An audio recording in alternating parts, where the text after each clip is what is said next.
Okay, we are live. We are.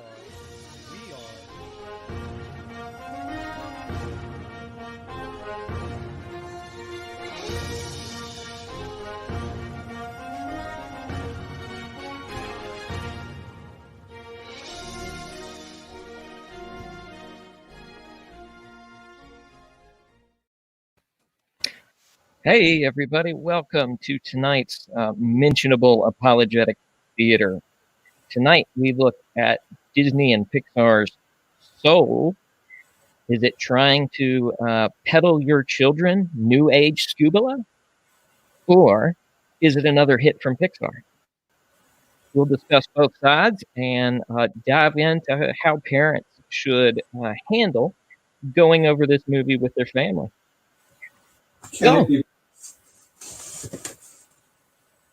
Go ahead, Joel. What were you going to say?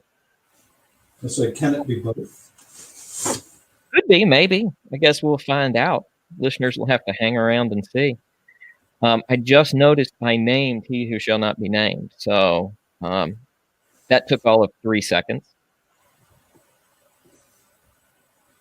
Nobody got the first word, so. Yeah. While we're at it, let's do some introductions. I'm Caleb Johnston. Over here this direction, He Who Shall Not. Okay. And right down here somewhere, Clinton Wilcox. All right. Hey, we're off to a great start talking over each other. That's excellent. So I think we've got a little bit of delay. I'll try and be more understanding of that moving forward. So tonight, yeah, go. Oh, no problem. I'm actually hearing quite a bit of a delay from Joel. You look to be okay, Caleb, but Joel really seems like he's on a delay. In fact, he actually looks. Oh, never mind. I was going to say he looks like he's frozen, but no, he's good. I saw him blink. You know, the best moments of the show recently have been those moments where we say something to Joel and he just completely freezes and then he pops back as his doppelganger. So, comedy gold. That's true. And sometimes you get them both on at the same time. Mm-hmm. All right. So, tonight's movie that we're looking at, been a while since we've done a Mentionables Apologetic Theater. But we're actually doing a really recent movie. We looked at quite a few older movies last time we did this. But tonight we're looking at a really recent one. This was just released back on Christmas Day on streaming on Disney Plus. And this is the new Pixar movie, Soul. With a title like that, you would suspect it's dealing with the afterlife in some capacity. And I would say that's accurate. Not that their view they give is accurate, but that it deals with the supernatural and spiritual. Is it really afterlife, though? Yeah, you're right. All right. Let's give listeners an introduction to get into things here. You want to give us a little rundown of what the movie's about? And by the way, the spoiler warning here shortly as well, so listeners can avoid that should they choose to. Okay, so the movie is a double entendre in the title. It's using the word soul in sort of the cultural sense of kind of like the black music, phenomena of jazz and how that developed into its own sort of cultural genre of music. And then it stars a gentleman who is a music teacher at a school, at a middle school, but secretly he's always wanted to be a jazz musician. And he's very talented, but like most talented musicians, has never had his sort of break. And so the movie opens with him in the school, and shortly after his class, they offer him a full-time position with all the benefits and pay, which is a pretty good deal, pretty good offer. And so he goes home with that, and he's single, He's a single adult, sort of living on his own, but he has pretty close family ties to it. So he goes to the establishment owned by his mother. Well, oh yeah, his mother's a tailor. She sells clothes, and tells her about it. And his mother really pushes him to accept the offer. I mean, this is the first break he's had in his adult life. He can get a full-time job. He can get good pay. He's got job security, the whole deal. And then later that day, he gets contacted by an old student, and the student offers him an audition with a very well-known popular musician, a jazz musician. And so, of course, he can't pass up that opportunity. And so he goes and auditions, and they're really impressed with him. And so they offer him the position. And so at this point in the movie, he's kind of stuck in a point in his adult life that very similar to things I've experienced, where he's got sort of the option of following his dream, which is a risk because there's no job security. It's all, every gig is its own thing. You could lose it all easily enough, but it's the thing he's always wanted to be. Or he could take a more mundane job that, it's doing the thing he likes. He's doing music, but it's not the thing he loves, which is performing. And but there's no risk involved. So do you take the risk and do the thing you love, or do you take the security and do a thing that you're okay with? So, his mother doesn't want him to take the gig. She wants him to continue working at the school and take the job security, because she's a mother and she cares about him. And so he's caught in this sort of existential crisis, and he goes walking home. And then it goes to this sequence where he's not paying attention to what he's doing as he walks, and he's in the middle of New York City in the very crowded streets. And so there's this sort of almost Warner Brothers animation-esque scenario where he's just walking down the street, and cars are almost going to hit him, and things are falling from buildings and almost hitting him. And he's just cheerfully oblivious to all of it. And, he's moments from home, and then he steps down an open manhole and falls. And at this point, it indicates that maybe he's passed on to the great beyond, because his soul exits his body and goes on to the great beyond, where he kind of stands on this escalator that's heading up towards this kind of giant ball of all-consuming light. And he's seeing these souls just kind of being sucked up the escalator along with him. And disappearing into this light that almost kind of vaporizes him. So there's this sort of ominous feeling to it. It's not like the light at the end of the tunnel, the soft light that you drift up to heaven. It's just this sort of consuming ball of light that's vaporizing the spirits as they enter. And so he's not cool with that. He doesn't want, he's still interested in living his life and taking the gig that he was offered. And so the rest of the movie is him trying to get back into his body so that he can finally do his dream job. And so he goes through some shenanigans in the spirit world, and then he ends up meeting another soul, let's call it, who's this very cynical girl who's just sort of weary world. And he manages to get back into his body, but he falls with her, and she gets in his body, and he ends up in a cat. And then they have zany adventures where he's trying to get his body with this cynical girl in it to go back and get the gig and, turn his life around. And he's doing so as a cat, and only she can understand him. To the rest of the world, he's just meowing like a cat. And so they have some zany adventures, and, the movie goes on from there, and it's a typical Pixar movie, and it ends with a tear in your eye, but there's kind of a happy ending to it. And I won't do the whole thing. Anyway, you get the idea. Yeah, thanks for giving us the rundown there, Joel. I don't think we'll have too many other spoilers tonight. I mean, we're discussing general themes of the movies, but as with most of these, that's about as spoilery as it gets. We're not going to ruin any of the Pixar jokes for you. That's always the best part with these, is they have some really clever jokes. And I didn't think this was any exception. They had some really clever, over top of the kids' head jokes that especially early on, cracked me up a lot. So that was definitely a positive. And if you were comparing it with all Pixar movies, I would say it was slightly better, slightly above average, but definitely not the best that they've ever done. In terms of sort of tear-jerking things, which is kind of a hallmark of Pixar movies, it was sentimental, it was emotional, but it wasn't one that left you in tears at the end, at least not me. And in terms of humor, again, it was a little above average, but definitely not the best thing they've ever done. How does it compare to Inside Out? I would say Inside Out was probably the better of the two.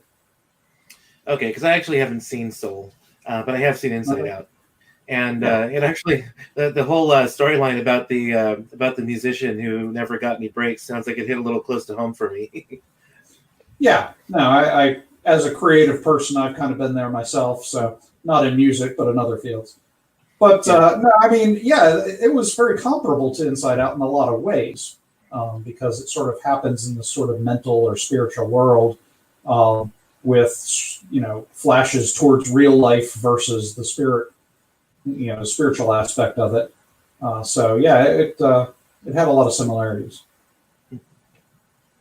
Yeah, I would take Inside Out any day. I think humor and just the plot of the movie were just a lot better than this in terms of how Inside Out was done. Not to say this was bad, but it definitely had a more convoluted worldview, if you will, behind it, which I think even made it difficult for my kids to get into in places, just because it does have those moments that can tend to lose people. Yeah, it sounds like it kind of took inspiration from the old like Looney Tunes cartoons, because they would have like a Looney Tunes where one of the characters would die and go into the escalator up to heaven, and then of course there'd be the escalator down to hell also. Yeah, there was definitely elements of that. I mentioned the sequence where he's just kind of walking along. Remember in Animaniacs, they did this thing where the baby would get loose and be going through the world and like nearly avoiding death at every moment. And the dog would be chasing after her and like saving her from thing after thing and taking the abuse for her. It was kind of like that. But now here's the most important question, though. Did the Grim Reaper come back with him to start a band? I don't think they had an Avatar of Death in this one. I might be wrong, but that seems like a missed opportunity. Caleb, do you remember any sort of Avatar of Death? No, I don't think so. I mean, I guess you could put the accountant sort of in that position, but that's not one specifically. No. Yeah, this is a gag that runs through the film where he died. He was supposed to be on the escalator to the afterlife, and he got off the escalator somehow. And are you familiar with the what is it, Discworld series? No. All right. Well, I'll make a Discworld reference for our listeners in case anybody is in the Discworld series, which is, I don't know, it's complicated, but there are these auditors that are essentially, they take the place of God collectively because they keep track of every single thing in the world and they're obsessed with numbers and keeping things straight. And when things go awry in the book series, little metaphysical things happen that ought not to happen. These auditors like mobilize as a force, and they're an awesome and terrible force to be seen of the universe, but they have to keep everything in order. They have a similarity in the film. They've got this guy who keeps track of all the spirits that go into the afterlife, and he loses one. And so he's got to go into this sort of giant cosmic filing system and try to find out what happens. And then he chases them down to Earth, and he's trying to get the guy to get back to the afterlife where he belongs. So that happens. Clinton, have you ever seen the IT Crowd? Yes, I saw one or two episodes. I couldn't get into it. I tried my best because it sounded like a show that was right up my alley, but I just didn't find it funny. I didn't see what people saw in the IT Crowd. How about you, Caleb? IT crowd at all? Mm-mm. Now, Well, now I did watch The Good Place, and the premise that you were describing actually sounds now, pretty similar to I The Good brought up Place. IT crowd for a very specific reason. There's a character in that, and he's sort of the Sheldon of that show, meaning that he's a character, but his personality and characteristics sort of absorb the show, just because he's such a quirky and fun-loving character. And that his name is Moss. And the reason I bring him up is that his voice is what they used for the accountant or auditor or whatever he was, and that was delightful to me because I really enjoyed that. Yeah, but yeah, the premise of that show really, or book series or whatever it was, really reminds me of The Good Place. Sounds pretty similar to that. I have not seen that at all. Okay. Well, now the feature of the feature of the movie, the thing that I didn't really get into much, is not the afterlife. It's what you might call the pre-life, and it gets into sort of a new agey kind of thing where all souls come from a place and eventually enter the world, and it didn't have elements of reincarnation in it that I saw, but there are some similarities to reincarnation in that your souls live a life prior to life, and carry over characteristics that they develop in this sort of pre-life state as they enter bodies and inhabit the world. Almost, you could make connections to Mormonism, but that would be a stretch, I suppose. Well, let me do that real quick. So, all right, jump on the one major theological piece from this movie that does have ties to Mormonism is the pre-existence of the soul.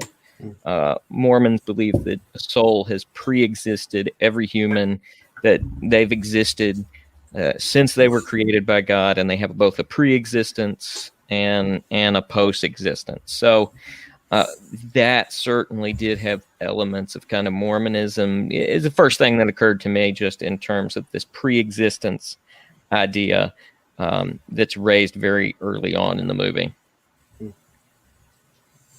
So yeah, in terms of the pre-existence, it's this general concept that souls have to kind of form a purpose and have to, I don't know, form features of a soul prior to entering the body, which is kind of, obviously as a psychologist or somebody working in that field or studying the field, anyway, whatever I am, there's this idea of you coming into the world in sort of a blank slate, the tabula rasa type state, and then you develop your personality and characteristics through life experiences, with possibly some input from genetics and so forth. But the film had more of a idea that you have a quote unquote spark, which is, what it reminded me of? Because I have children, it reminded me of My Little Ponies and the Cutie Mark. Any of you know anything that I'm talking about? I do. I have nieces that watch that show. Okay. Well, Caleb, you probably recall the My Little Pony toys from the 1980s. Right. You know how each of them had like a little picture on emblazoned on their butt? Yes. Or their back haunch. And, the pony that was supposed to be the sunny one had a sunshine. It was kind of a Care Bears type thing. Right. That's the quote-unquote cutie mark, and the cutie mark kind of forms their personality and their purpose and everything. Okay. And the way in which it reminds me is in the new My Little Pony show, you don't get your cutie mark until you hit like adolescence. And until then, it's sort of this perpetual search for what your purpose is, and you're so excited to find out what kind of picture will develop on your haunches to, determine what kind of, what your purpose and mission and personality will be. We really should have Nick here to discuss this. Is he a brony? He's a brony. A brony? And he's kind of made it a mission to make me a brony too. I'm like, no, thank you. But actually, awesome. Yeah, I did watch one episode of My Little Pony of my own volition because Weird Al Yankovic did a voice of one of the ponies. That's a good enough reason. So, yeah. Anyway, so what I just described. Well, yeah. Go ahead, Clinton. No, I mean, it's, it's on the topic of My Little Pony, but not really on the topic of the soul. But I was just going to say that one day when my nieces were watching an episode of My Little Pony, I was actually surprised to hear John Delancey's voice coming out of one of the characters. John Delancey, of course, was Q on the Star Trek shows. Oh, yeah. Okay. He played a dragon called Discord. Oh, okay. Yeah, I remember that. Yeah. Sorry, I have children. Yeah. I am not myself a brony. I swear. Oh, at any rate, so yeah, in the movie that we're discussing, in this sort of pre-life type thing, you have these pre-souls that are running around like little children. They're, kind of like in a toddler type state. And there's different centers that they send them to. And the center kind of determines a personality, and they sort of, divide them up randomly. They're like, you two, you go to sunny personality. And you two, you go to sort of a dismal personality. And they're sending them to different conferences to determine their personality. And there's a gag in there where it's talking about how, all right, let's have these 10 go over to the self-centered, and something else, but it was kind of a crack on millennial, this idea of millennials, what do you call it, a stereotype. Yeah, it was a crack on the stereotype, and she's like, we got to stop sending people there. So many of them. But so that happens. But in addition to going to these buildings, they find their spark by getting mentors. And the mentors are apparently these, great figures from history that, so you'd have like, I don't know. Aristotle, Leonardo da Vinci, Sigmund Freud, the whole deal, Mother Teresa. There you go. Yeah, Mother Teresa, recognizable names. And then Sun Tzu, like Art of War. And and then, the special souls will get their mentor, and that'll help them find their sparks so that they can go on and live life. And this guy, our main character, he is running away from having to go to the afterlife, and he ends up, grabbing the name tag for one of the mentors. And so he ends up in the mentor program accidentally without intending to. And that's where he meets. That's how most mentor programs work. Yeah. He meets the cynical, soul character there and she's been there for thousands upon thousands of years, and she's never found her spark, and she's had all of the best mentors from across history. So she'll just throughout the movie, she'll just bring up, Sun Tzu once told me that you should really divide and conquer.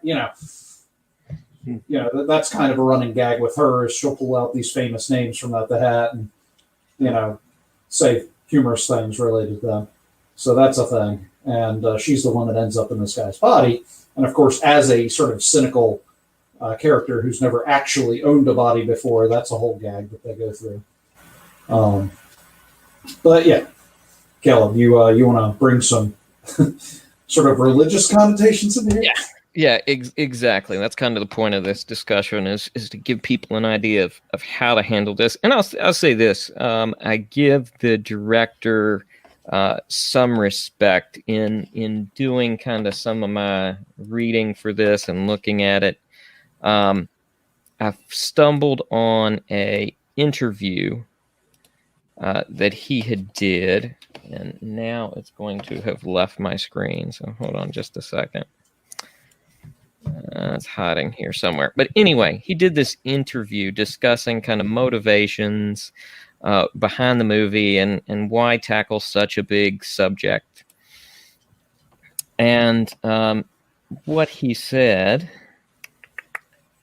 was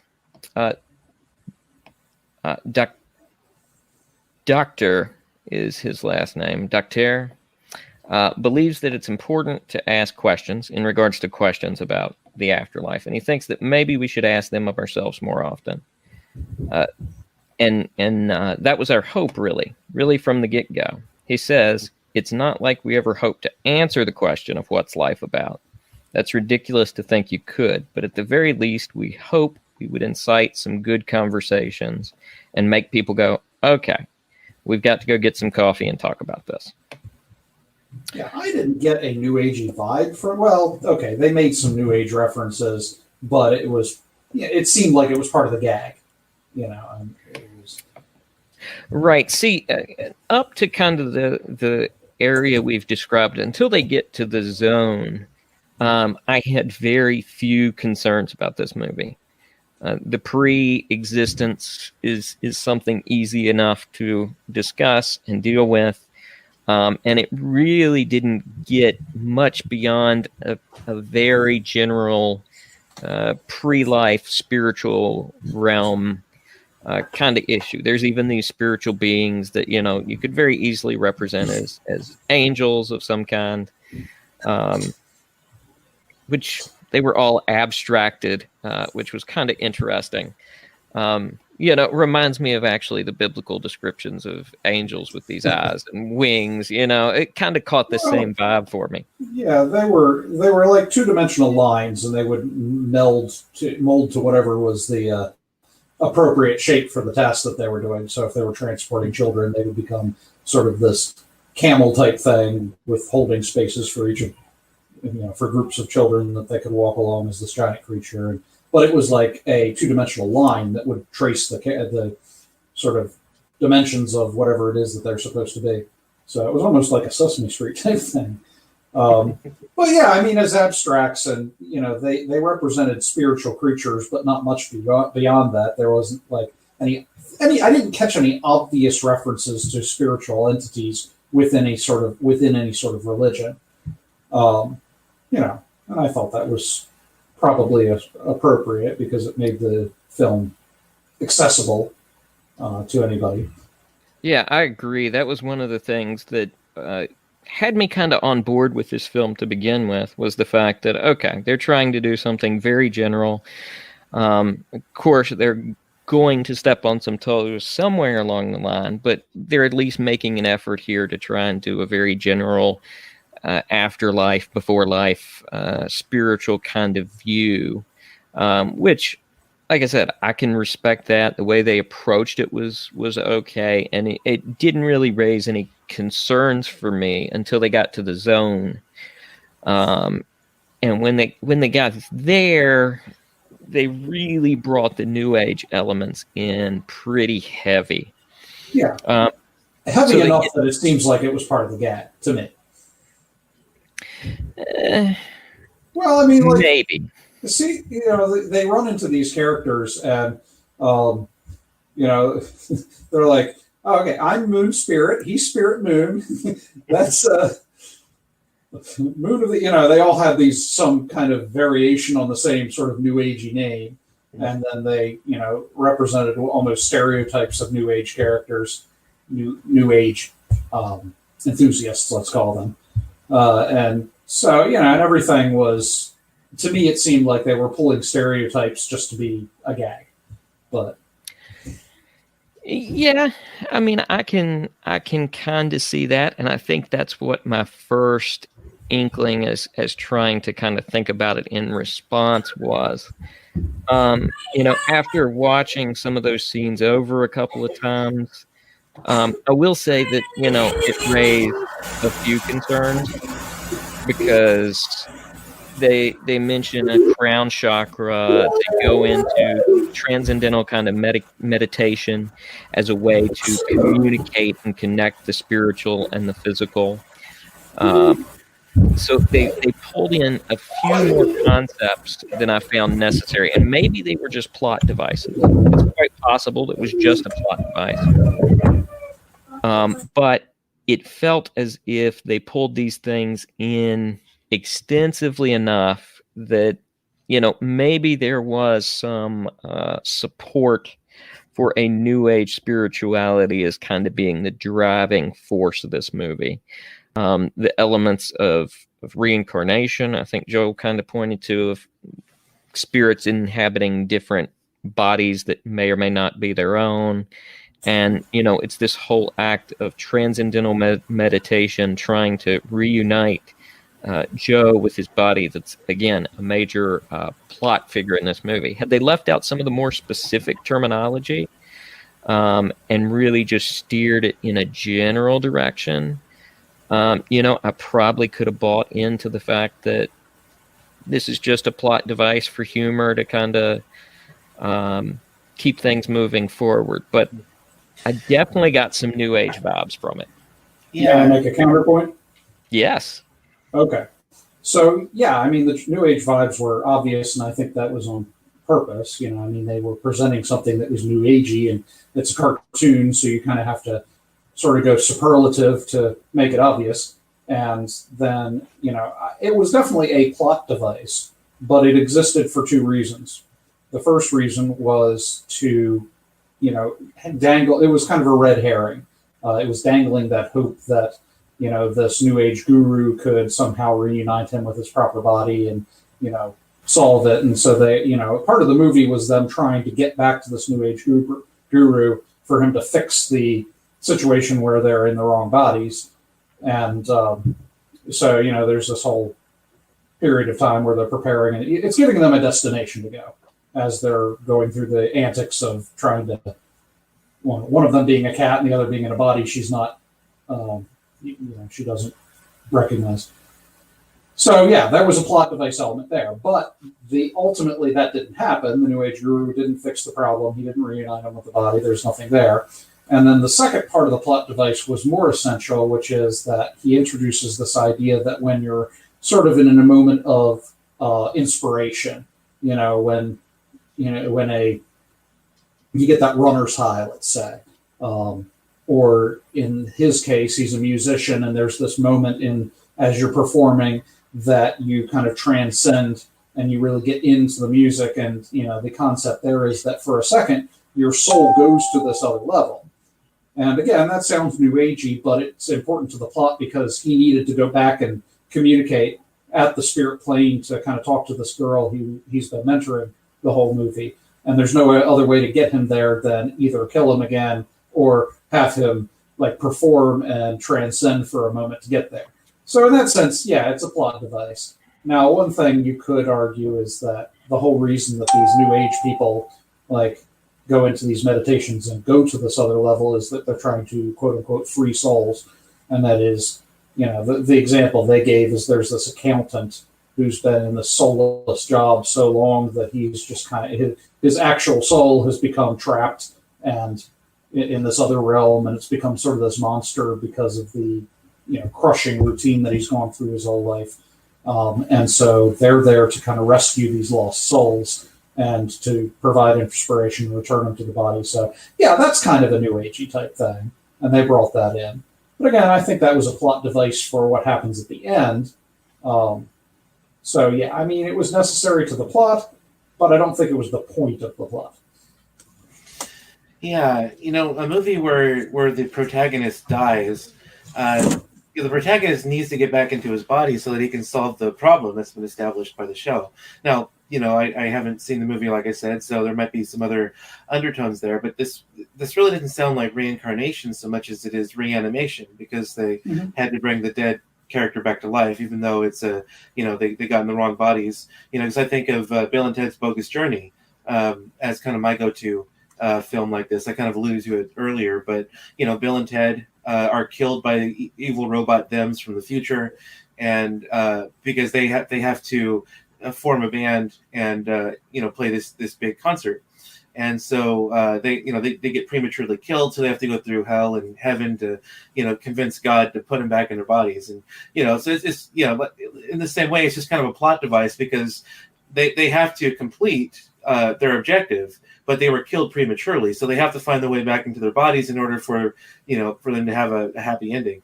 So yeah, it sounds more like a plot device than really anything else. But yeah, again, there might be some undertones there that I'm unfamiliar with, but that's pretty much a plot device in any film or show like this where someone is killed before they're able to complete their objective.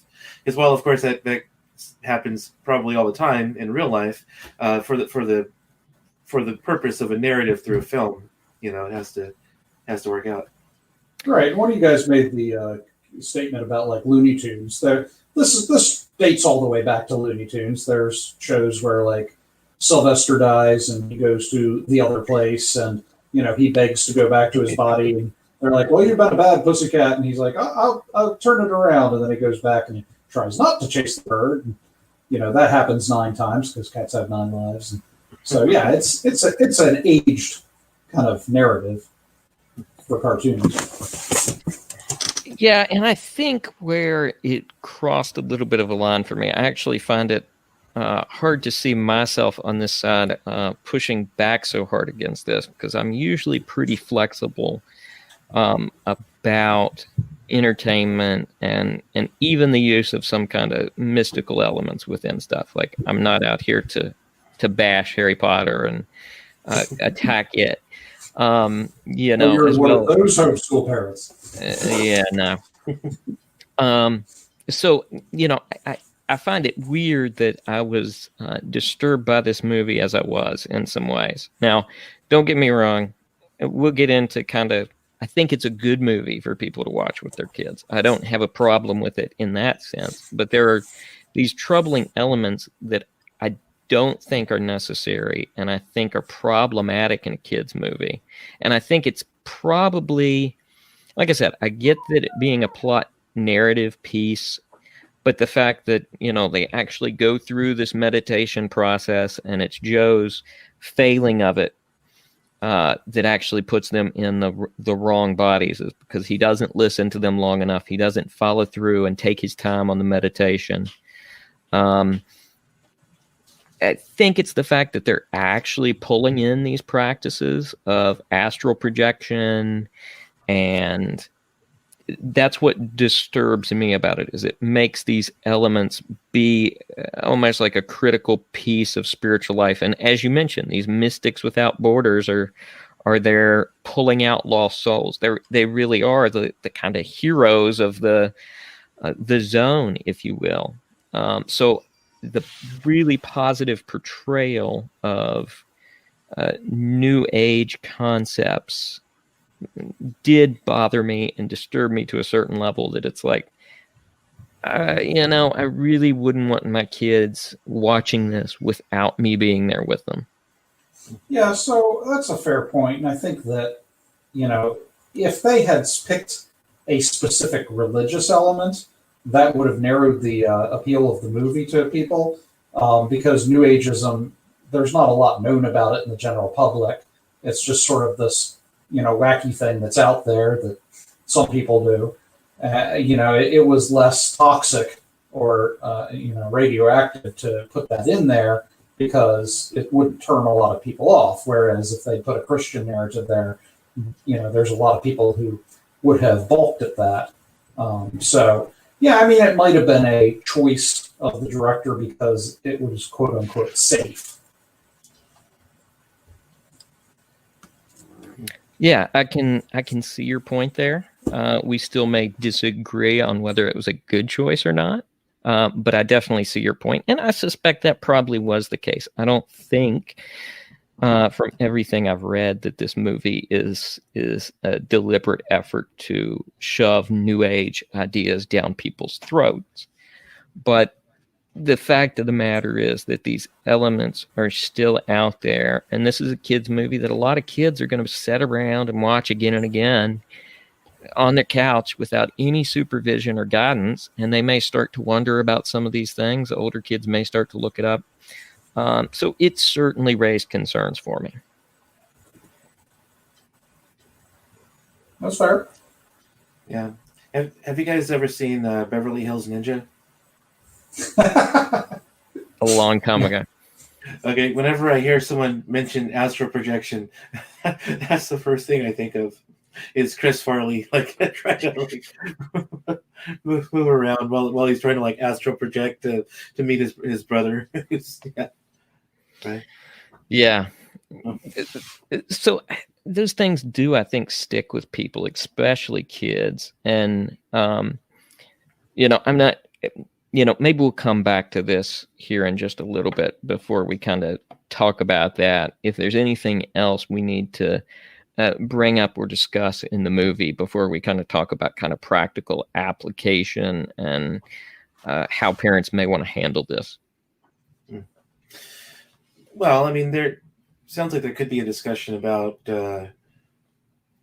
what the nature of the soul is, because it sounds like the perspective of the film is that the soul is an immaterial thing that comes to inhabit a body. but that's not really the Christian conception of the soul. So, there's always a discussion there. Some people talk about substance dualism and how, like Cartesian dualism, what some atheists use it as a criticism that that Cartesian dualism implies that you can actually have multiple people inhabiting a body, which then I've heard William Lane Craig respond to that and say, well, yeah, that's not really a problem for a Cartesian dualist because, we read in scripture that people had demons inhabiting their bodies. So it's entirely possible that one person could have multiple persons inside them because of like demon possession and things like that. But that's only one possible conception of the soul that some Christians hold to. Yeah, and this one, it's hard to really say for certain, but it tended, from what I saw, to be fairly consistent with the monism of New Age. So the manifestations within the spiritual had a physical effect on people. So when they were trapped as these lost souls, it was the mental that had to be fixed in order to have an impact on the body. And that's one of the distinctive features of New Age is, in general, you get this very monism kind of view that everything really is mind, and your mind impacts what goes on in the physical. So there were elements of dualism within it, I think, but they really didn't draw a clear distinction as to whether they're saying it's a dualistic nature versus this kind of New Age view. Which view is the ghost in the machine view? Because that seems to be what it was. You can shove any spirit into a body, and that would be, the motivating force behind that body at that time.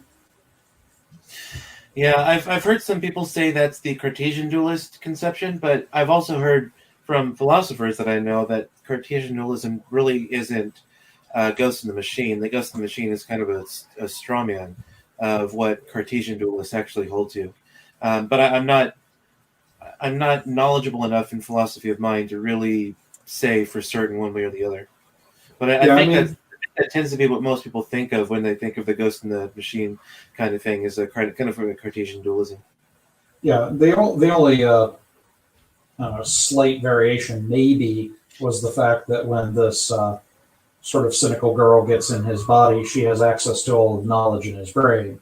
So she's able to retrieve memories and information that he knows in his brain, but she is the motivating spirit behind the body. So, yeah, there's a lot to unpack there because that then you get into, well, does the soul have any sort of control over things like the memories and things like that? Because someone like J.P. Moreland would actually say that memories, that the soul actually has a key.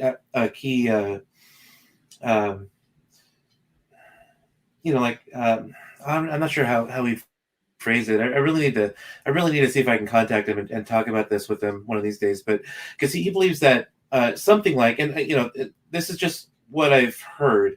I don't know I'm probably not getting this 100% correct, but he holds a view similar to, from what I've been told, that it's actually the soul that controls most of the body. Like the soul actually controls the development of the human body and things like that.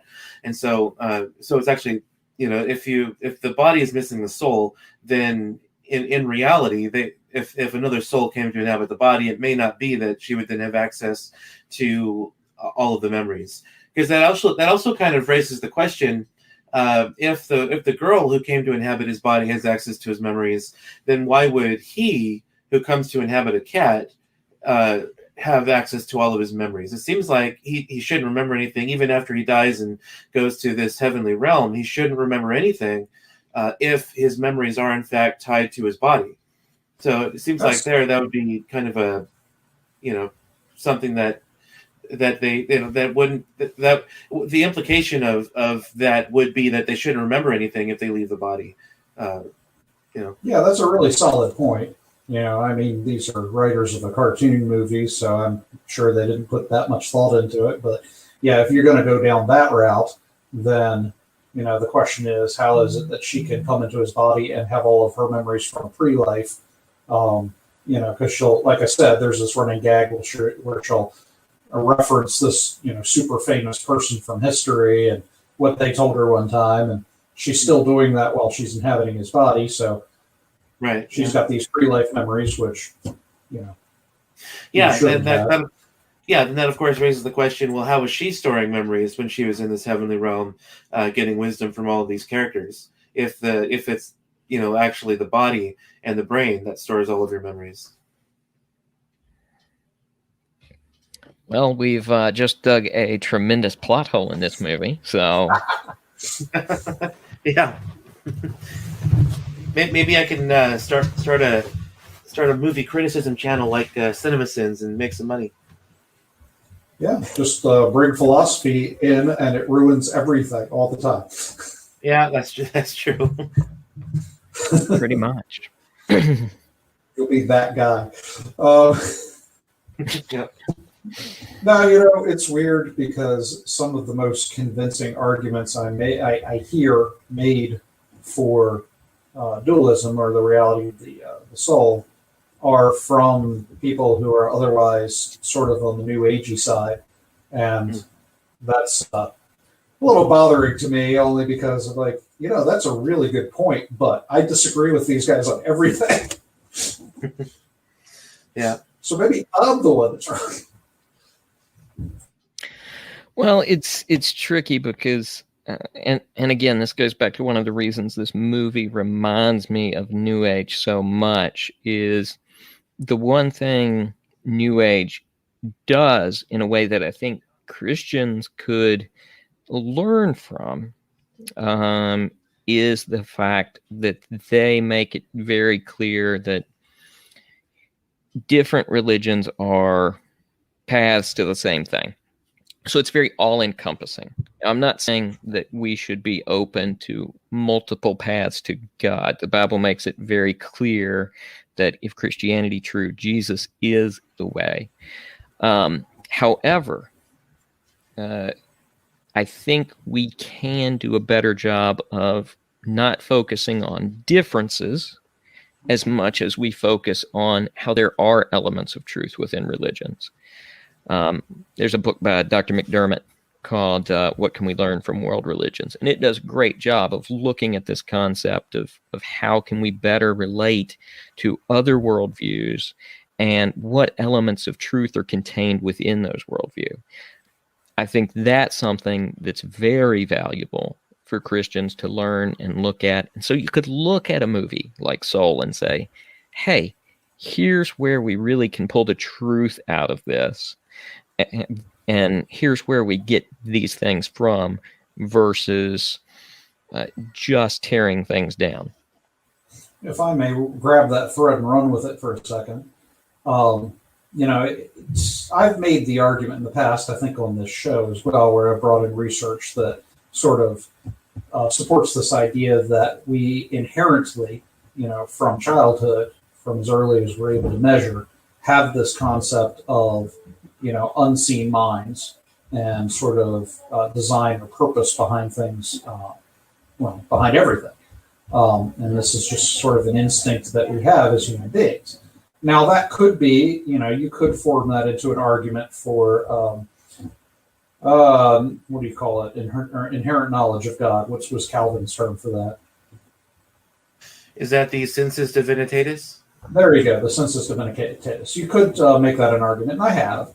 But, in my continuing research, it's been pointed out to me, and I think it's a solid point, that this concept of an unseen mind can, develop in any direction, including the idea of a fairy realm, or, brownies running around your house stealing, well, maybe I should say pixies, because brownies are leprechauns, there you go. But we'll call them leprechauns. Running around your house, stealing your keys and buttons and things, and that's why they disappear. And, so you got this internal sense of an unseen mind, but that unseen mind could be anything.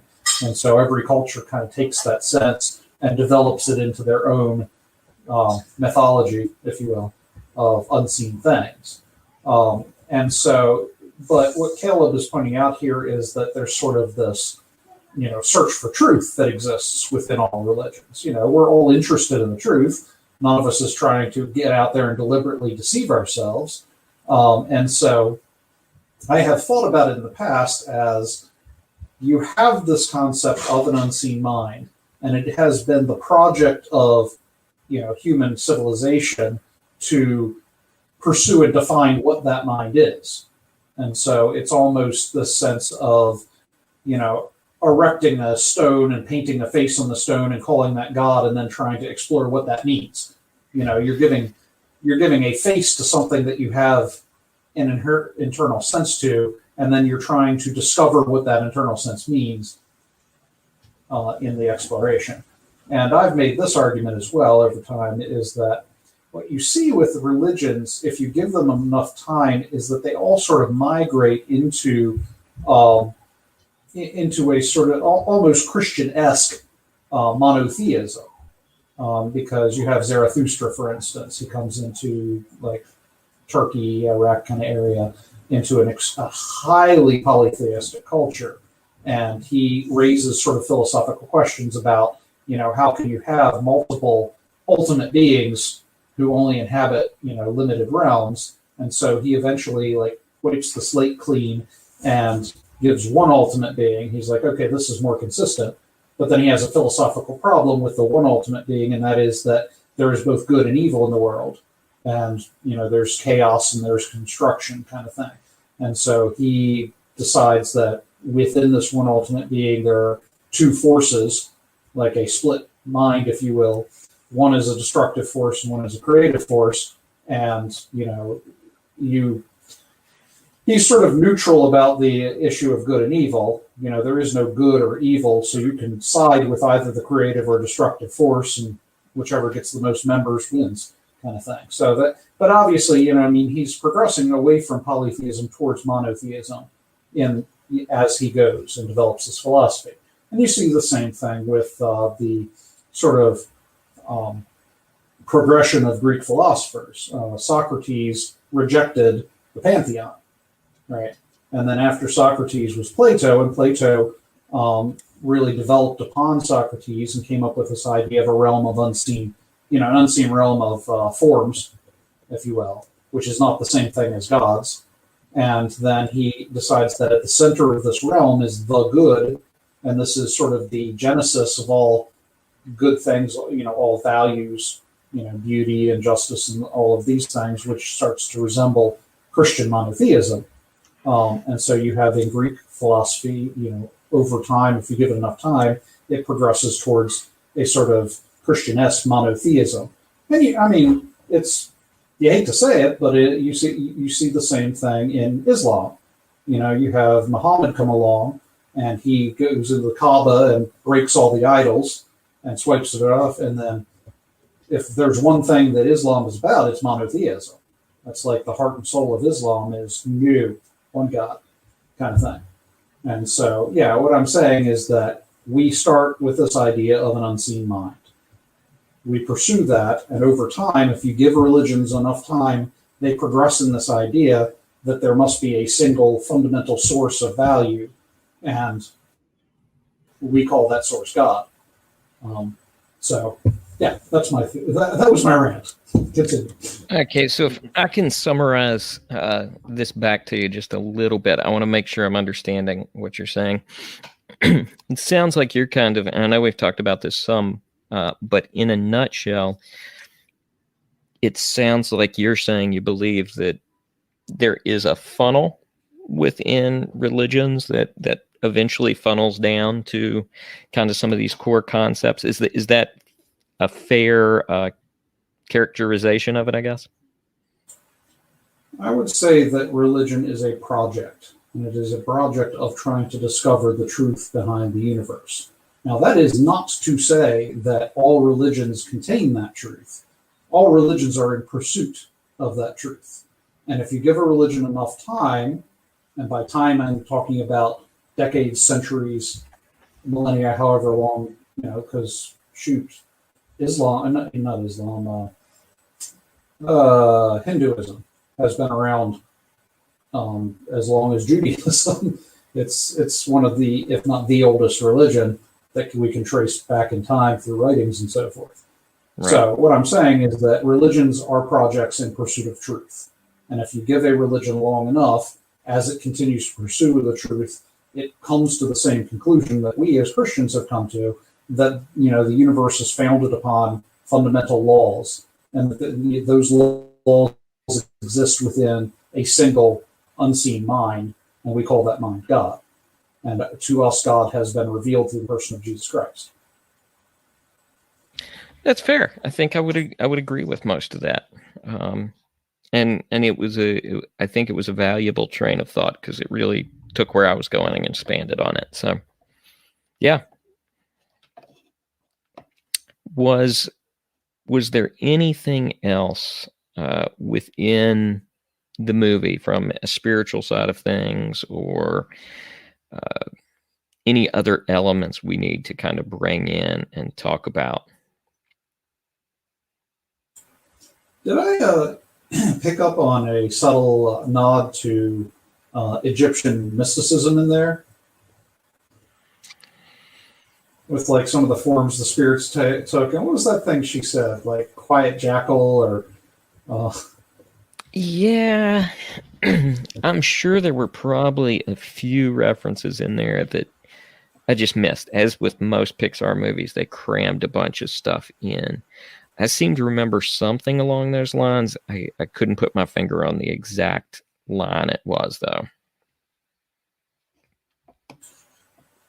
Well, if we're going to look at spiritual elements, it's interesting to me. First of all, they make the afterlife, sort of the great beyond that you go to after you die, sort of an intimidating or, an intimidating thing, a dreadful thing, because it's this giant, like, humming ball of chaos. Well, not chaos, I suppose, but it looks like a fireball that's consuming everything. Right. If that fireball was white. So it's this thing that, he's trying to escape this whole time, and it makes the afterlife seem like a undesirable thing in that sense. But then again, you have this concept of these great human beings throughout history, who have died. So they're in the afterlife, but they somehow get pulled over to the U seminar. For listeners who want to listen and haven't seen the movie, the U seminar was sort of the rebranding that they gave the pre-life, so that it sounded friendly, I suppose. But you have these great characters from history whose souls have been pulled from the great beyond, one supposes, and are then placed in this position of mentoring these pre-life souls.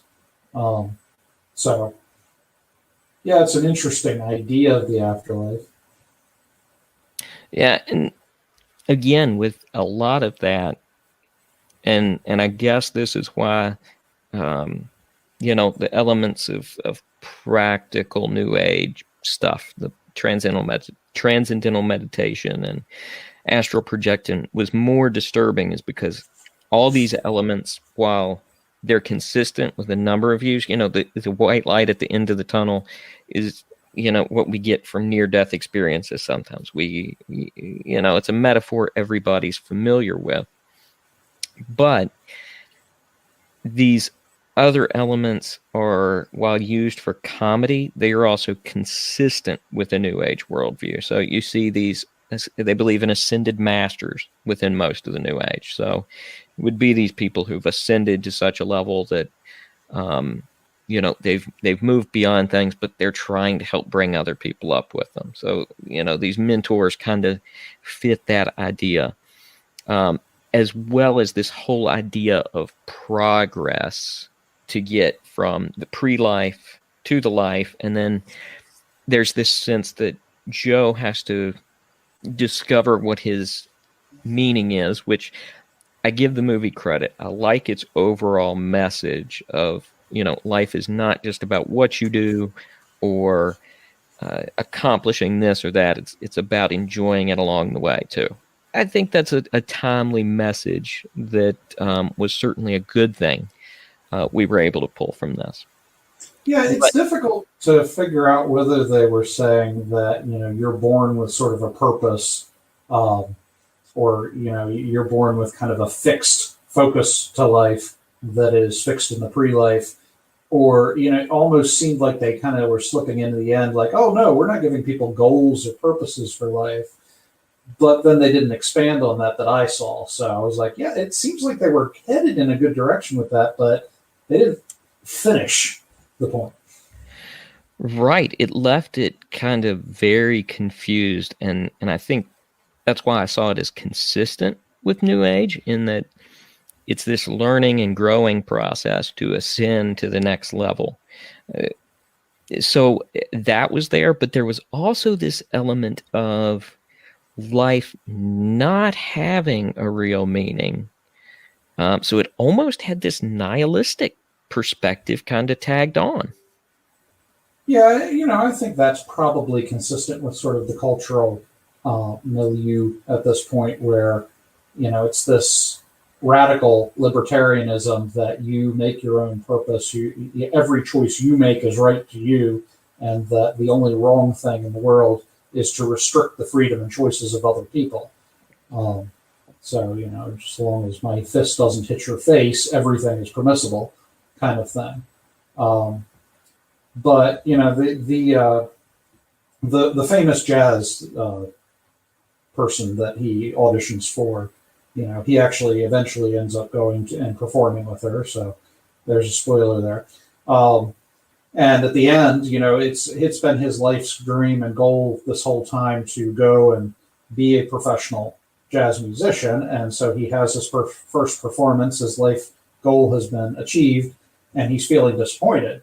And so he tells her that, and she gives him this metaphor. She says, okay, so there was this fish who was swimming through the water and came up to another fish and said, I'm looking for the ocean. Can you tell me where the ocean is? And the other fish says, well, the ocean's what you're in right now. And the first fish says, no, what I'm in right now is water. What I want to find is the ocean. And she left it there. I was like, that sounds profound, but Yeah, it just leaves in kind of this place where it's so convoluted in trying to make a view that's not offensive of what happens when you die, and yet it tries to find this deep meaning. But when you try to find deep meaning in I think something we're that back with has, Caleb. what was that? Uh-oh. Can y'all see me? Am I still I here? can hear you. Yeah, Clinton's the one who doesn't seem to be with us right now. Okay, maybe we're about to lose Clinton. Well, he's moving. He's there. It's just I don't know if he can hear us right now. You guys can't hear me? Yeah, I can hear you. You just stopped talking. Oh, I mean, I wasn't really talking, other than to say that I was having a hard time hearing Caleb. Okay, sorry about that. I'm not sure what happened. All the technical glitches, fun stuff. Okay, Yep. yeah, because I keep hearing Caleb sounding kind of like robotic, like he keeps slowing down, and I'm thinking, well, maybe it's my audio, maybe there's something going wrong with my, my Wi-Fi or something. But It's probably on your end, because I'm typically the one with the bad internet, and Caleb's just fine for me. Okay, well then it's probably my on my end. Oh well, no need to place blame here. You're making a point there, Caleb, is that the movie did a masterful job of being profound without actually saying anything. It's they did a really good job, I think, of making it look as if they were really saying something profound, but they made it ambiguous enough that it didn't offend anybody.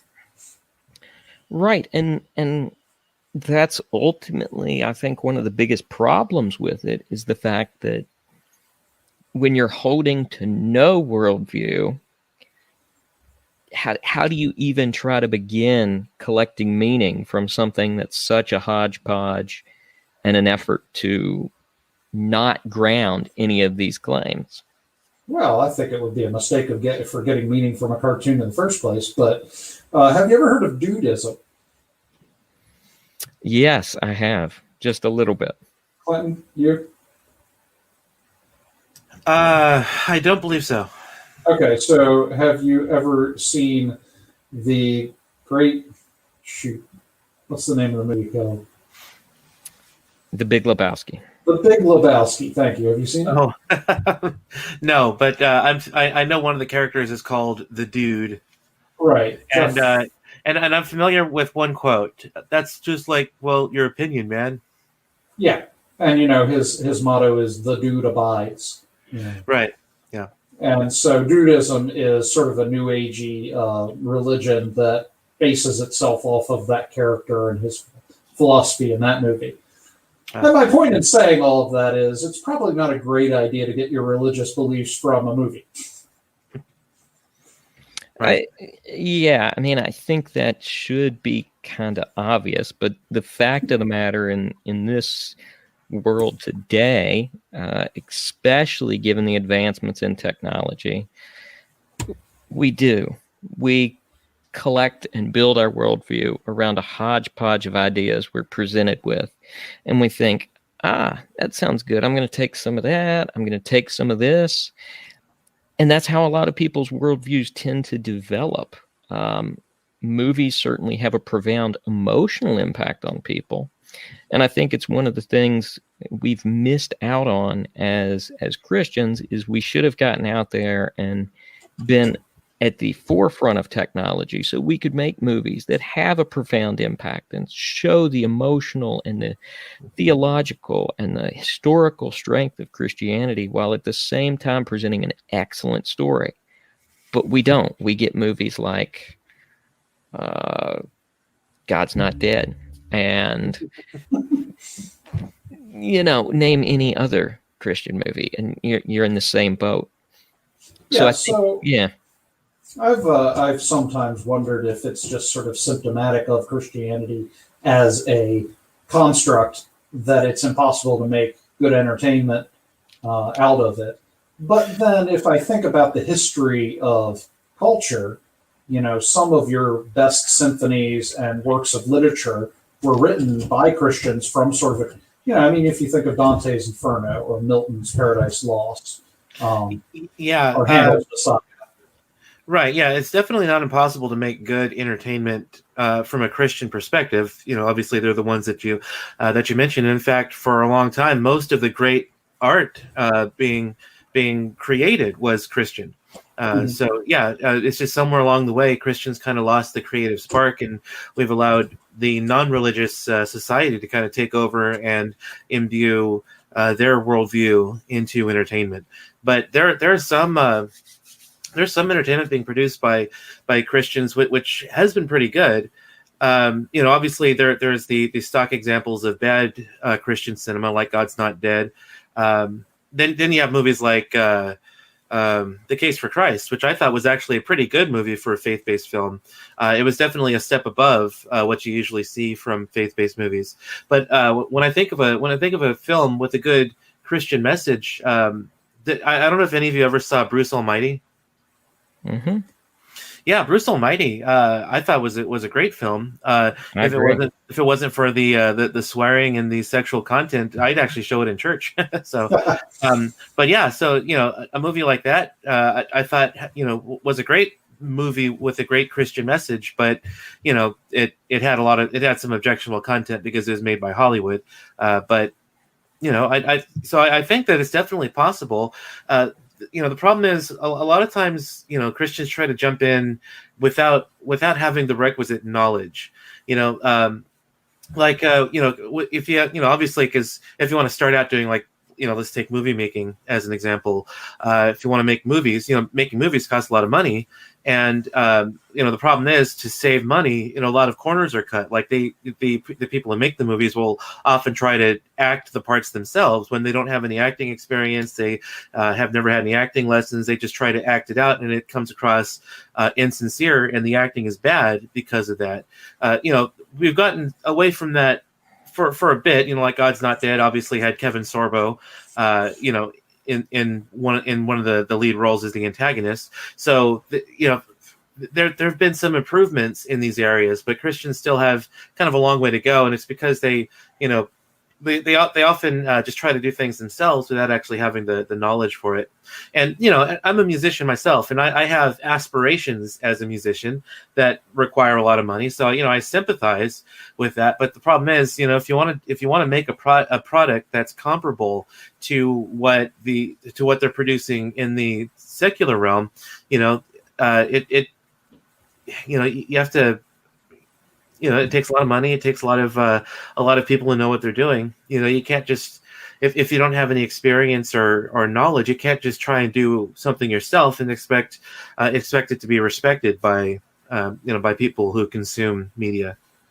Yeah, so I think that if you set off to make a work of entertainment that with a message, that you're bound to make something that's cringeworthy, regardless of what the message is. Because you can get the same kind of cringe out of some sort of woke film nowadays that's really trying to, put out a enlightened woke message, as you do for a Christian movie that's trying to put out an enlightened Christian message. Yeah, no doubt. The recent Ghostbusters 2016 comes to mind. It was a terrible film because it was woke first, and then they try to do everything else around that. And so, it was bad for the same reason a lot of faith-based films are bad, because you're putting the message first, and everything else is kind of an afterthought. When in fact it kind of needs to be the other way around. There's nothing really wrong with having a message, but number one, people don't like to be preached at. That's true when they watch a Christian film, just like it's true when they watch a feminist film or something with woke philosophy or something like that. People don't like to be preached at, so you need to be a lot more subtle with it. But Christian films always have something in common, like the atheist who's being ministered to, will die near the end and come to faith at the last minute, or will have a loved one die and have a coming to faith moment or something like that. It's all too wrapped up neatly in a bow by the end, and it doesn't really reflect real life. So that's something that I think faith-based filmmakers need to learn, is subtlety, because films are a visual medium, and so probably the number one rule of filmmaking is show, don't tell. I think of there's a recent movie that was real popular among pro-life people, but I think it's because they're just not as critical about media as I am. There's that movie about Unplanned, which is about Abby Johnson's journey to becoming a pro-life activist. And the movie was, it had a few good things to it. It had a couple of good scenes, but for the most part, it was a bad movie. It was poorly acted. It had a snidely whiplash, mustache twirling villain. It had, and probably the most egregious thing was, rather than just kind of showing everything happening, there was a narrator who would basically just be narrating everything that was happening on screen, and it was way too much, way overbearing. What's that? Morgan Freeman. No, it would have been tolerable if it was Morgan Freeman, but it was the lead actress who was doing the narration. But yeah, I mean, she was just narrating everything that was happening on screen. And it's like, we're already seeing it. You don't have to tell us, show it to us. Don't tell us, narration isn't always a bad thing, but you can't rely on it for your whole movie like that one did. So there are a lot of things that faith-based filmmakers need to learn as far as actually making a good product. Yeah, it's the difference between Lord of the Rings and Narnia, right? I'm not sure. I like both. Well, I mean, I actually prefer Narnia over Lord of the Rings. I'm not sure what comparison you're trying to draw, though. Well, Narnia is none too subtle in the sort of Christian elements that it brings into the plot, and it all, several of the books at least are, allegories for some specific Christian message, versus Lord of the Rings, which right. Here's what I will say. I will say, if you want to make good Christian entertainment, write something that's entertaining and do it from your own perspective.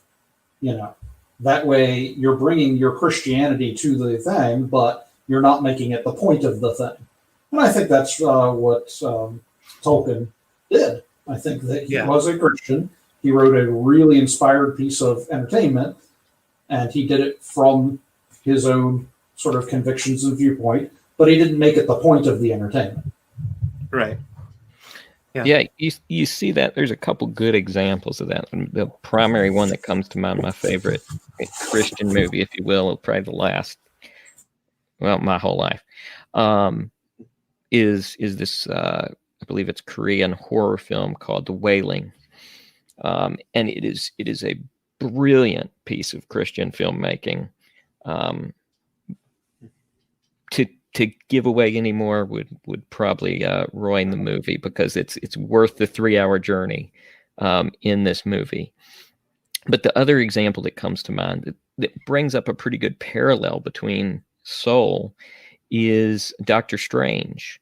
While it certainly pulled in New Age elements, I think what came through more clearly was the director Scott Derrickson is a Christian, and I think that actually came through and kind of bled onto the movie in such a way that I didn't find the New Agey spirituality concepts to be as disturbing, because it had this overarching Christian kind of message and feel kind of behind it. So while these elements were there, they were, again, kind of like we were talking about, a plot device, and it wasn't consistently kind of the worldview that seemed to be captured in the movie. And I think that was what really captures the difference between Soul and something like Doctor Strange. Yeah, one of the pieces of media that I really appreciated as a Christian was definitely not done from a Christian worldview that I'm aware of, and it isn't a particularly Christian movie, but the movie Watchmen. Either of you ever see that? Yeah, but it's been a while. I don't remember much about it. Here is the thing that really appealed to me as a Christian from that movie.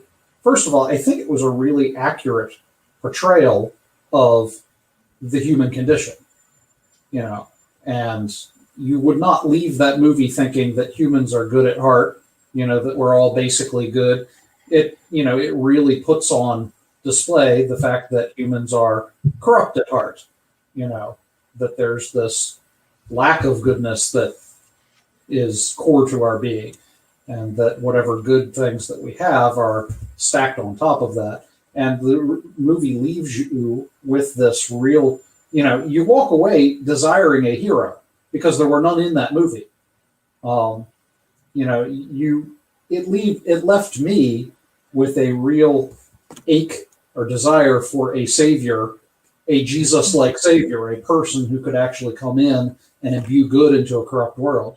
And so I really felt inspired at that end to it. It's the same as it is with one of my favorite secular songs. Clinton, you might be familiar with this one. Do you know Cage the Elephant's Ain't No Rest for the Wicked? Yes, I do.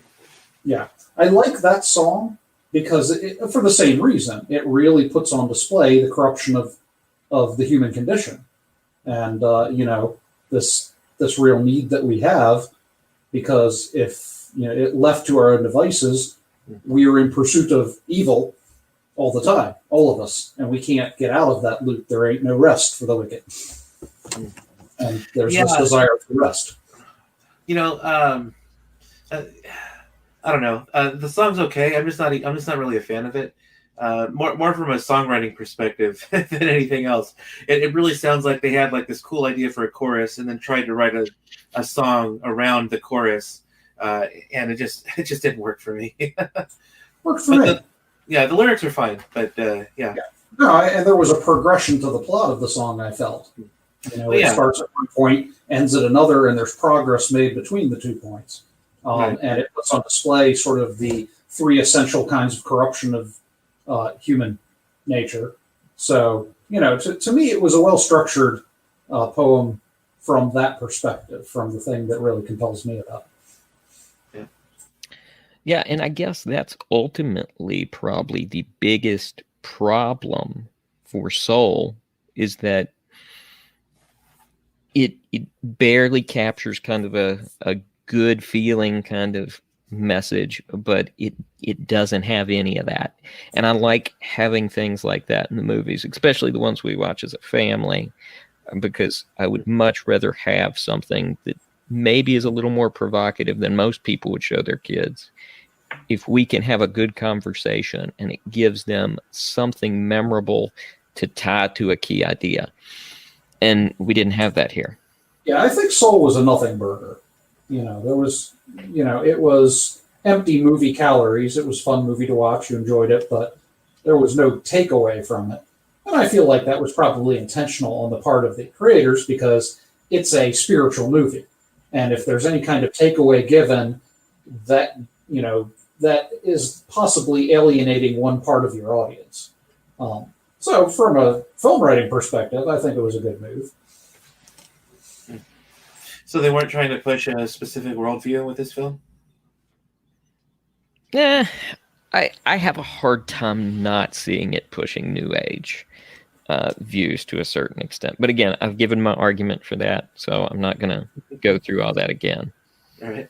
The one thing that, they could have done, which they didn't, and I don't blame them, is to resolve the question that they brought up in the beginning is it better to, risk everything and follow your dream, or to, take the security and sacrifice these dreams that you have for, security and well-being of others.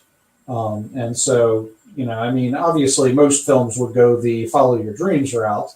And it almost seems like this film left that kind of hanging in the direction that you could argue that no, you do the things that's safe and secure and, brings out the better result, not risk it all for following the dream. And there was a lot of risk left for the following the dream thing. I mean, he dies as soon as he gets the gate. Yeah. And, I guess that is a relatively good point as well, is that it really did kind of buck the idea of follow your dreams, and the extent that just like the concept of love has been so Disneyfied, so that it's this idea of, Prince Charming and Princess whoever. And, it's this idea that's just taken our whole concept of love and twisted it into something that leaves no room for the choice. Love is a daily choice. And it just destroys that concept. And I think you see the same thing kind of here with the concept of dreams, in that it would be good to have a balanced approach to say there's rooms for dreams, but they're not everything. And it like you said, it kind of almost goes there, but it doesn't entirely. Yeah. With each sense, there was the girl from his middle school music class that, started out really inspired by the music, but then she comes back and says, this isn't speaking to me. And there was this kind of moment of bonding between her and the, other girl. But it didn't resolve the question of, well, should she pick it up and follow the dream again? And then there was that moment, that kind of thing they dropped in at the end of, no, we don't give a life a purpose here. Mm-hmm. So it seems like the movie left room in the door, left a crack in the door to allow for the fact that, this whole follow your dream thing might be a destructive message, not a constructive message. Yeah, that's true. If so, that would be kind of a surprising thing to come from a Hollywood film. Well, again, it wasn't obvious. It was subtle. And with this, one thing I want to touch on before we wrap up, definitely is just kind of a practical takeaway for people. I personally am of the mindset that we watch a lot of stuff that other families may not feel comfortable with their kids watching. That's okay. But we watch things that we try and find that have meaning and significance and messages, even controversial ones, if we can use it as an opportunity to talk about it. And we certainly tried to do that here as well. My kids would point out as we went through the movie, well, that's not right. And they did that a few times, not obnoxious kind of level, interruptions, but they were recognizing the spiritual aspects of the movie. And we sat down and had a discussion about it afterwards. And I think with this, that's what's most critical with a movie like this is you have to sit down and have the conversation. Well, what did you think of it? What kind of view was this movie kind of giving of things? Was it consistent? The same kind of conversation we've had tonight is the same kind of one I had with my kids. Of course, we didn't go down all the same roads. We didn't talk about monism versus dualism, but, we talked about the elements that were spiritually inaccurate, talked about some of the positive messages of the movie. But most importantly, I wanted my kids to take away from it. This is a movie where ideas are being brought in. Some of them may be consistent with the Christian worldview, some of them may not. And so we need to think critically about those things when we watch a movie like this and recognize that just because it's touting a spiritual view does not mean it's a good one.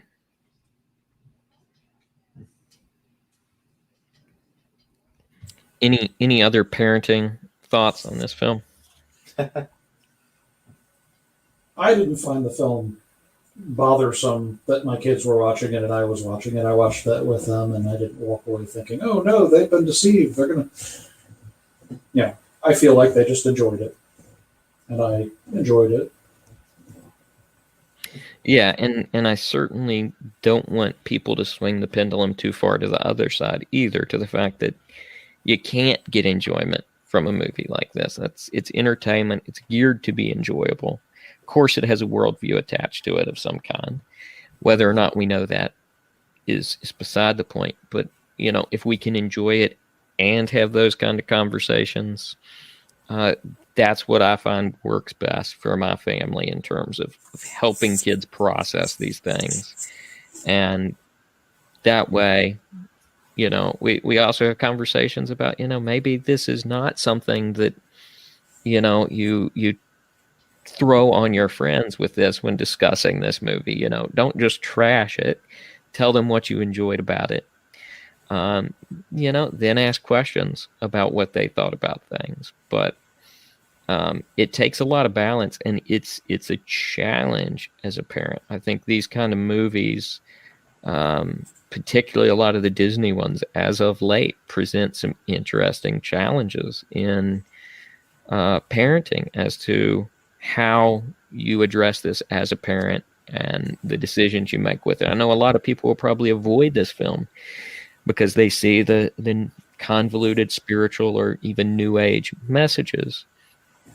I don't think that's the right approach either. I think these things need to be approached very head on. I think the only other wrong way to do it is to just flip this on and leave it as something that's just a kid thing. If I hadn't watched this, I wouldn't have thought of not watching it with my kids, or at least within, a very close vicinity to them, just because when they have questions or thoughts about it, I want to be able there and be able to address that with them. Yeah, it would be easy to go the route of Harry Potter has witchcraft in it, therefore it's evil and children shouldn't read it, kind of thing. And I don't, I think that's an overreaction, and I think it would be an overreaction to not let your kids watch this movie because there's a new age guru in it. It's not the point, and it doesn't really push that perspective that I consider. And I think that's fair. Yeah, I would agree with you there.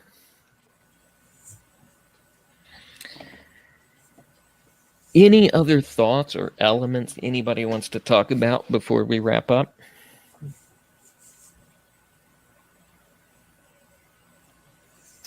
No, I'm good. Okay. Well, I know you haven't seen it yet, Clinton, but based on your experience tonight, on a scale of 1 to 7 souls, how many souls would you give this movie?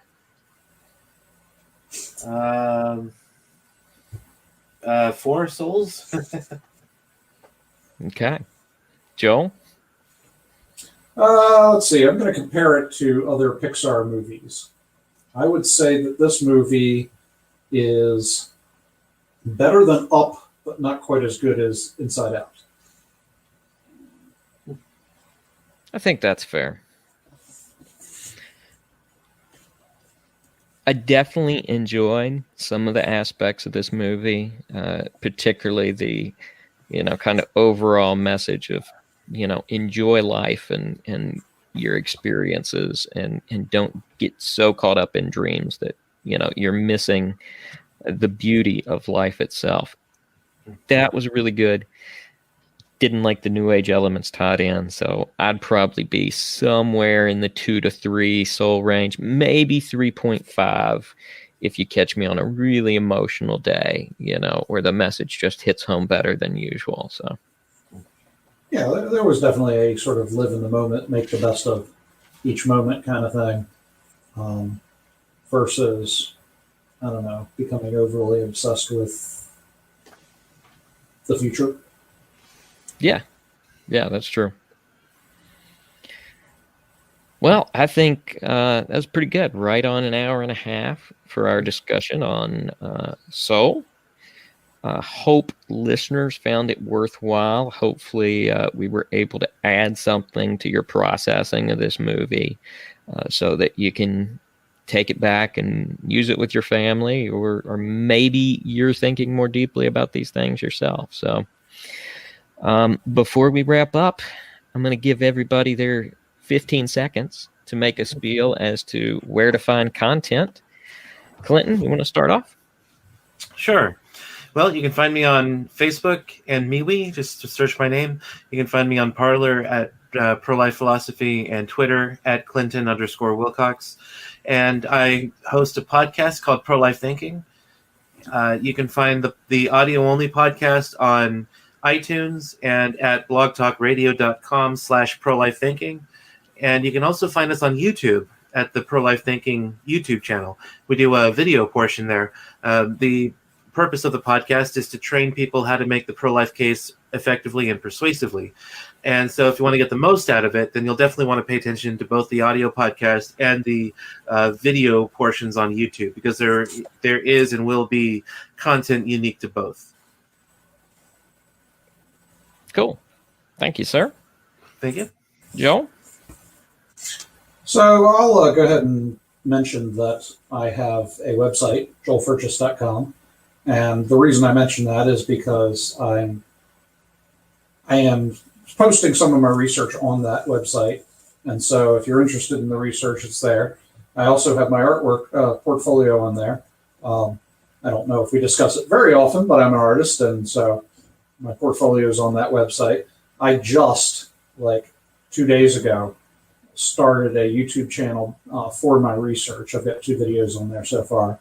One of the videos is an assessment of the 10 questions that we did on this live stream last time, right? Yeah. Questions last. Okay, yeah. I took those questions and I applied my research to them. Rather than answering them for my own biography, I applied, the statistics and information from my research to it. And then I also took a video series we did a while ago on the Mentionables. And this was signs that you might be an atheist one day. And I looked at them and, discussed whether these were actual signs that you might be an atheist one day, because I happen to know a little bit about that. So yeah, and that's Switching Sides, like all my other stuff. So if you look that up on YouTube, I've got 2 videos there. I'm working on another one right now about the history of a cult that inspired one of the most formidable models of conversion in all of conversion history. So that'll be interesting, because it's an interesting cult. I'll send that your way, Caleb. Yeah, that sounds like fun. You got me excited about that one. Yeah, I'll get that one out, and then we'll have that posted. Cool. And so that's... All right. And aside from right here, you can check out Question Christianity. YouTube, Facebook, either one. We're getting ready to drop a video in a couple days. We've been doing happy hours every other Monday, where we sit down and take questions.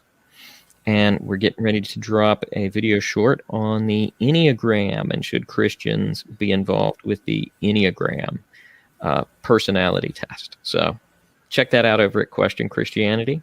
But while you're here, subscribe, hit notifications, and all the websites, or at least all the YouTube channels just mentioned, you should find links to here on our Mentionable page as one of the recommended channels. So you can find the channels that way as well. So hope you'll subscribe, give us a like, give us a dislike, and give us feedback. We love feedback. So yeah, start mentioning in the comments. We do follow those, and you might be able to get your favorite mentionable to engage in dialogue with you.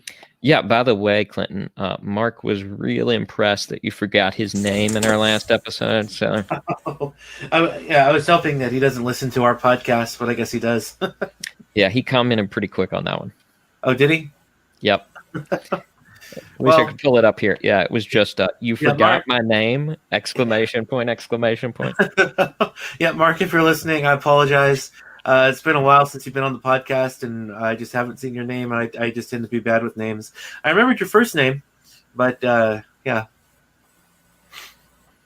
All right. Well, on that awkward note, we will bring the show to a close. Hope everybody has a great night, and hopefully you found something valuable in this discussion. Until next time.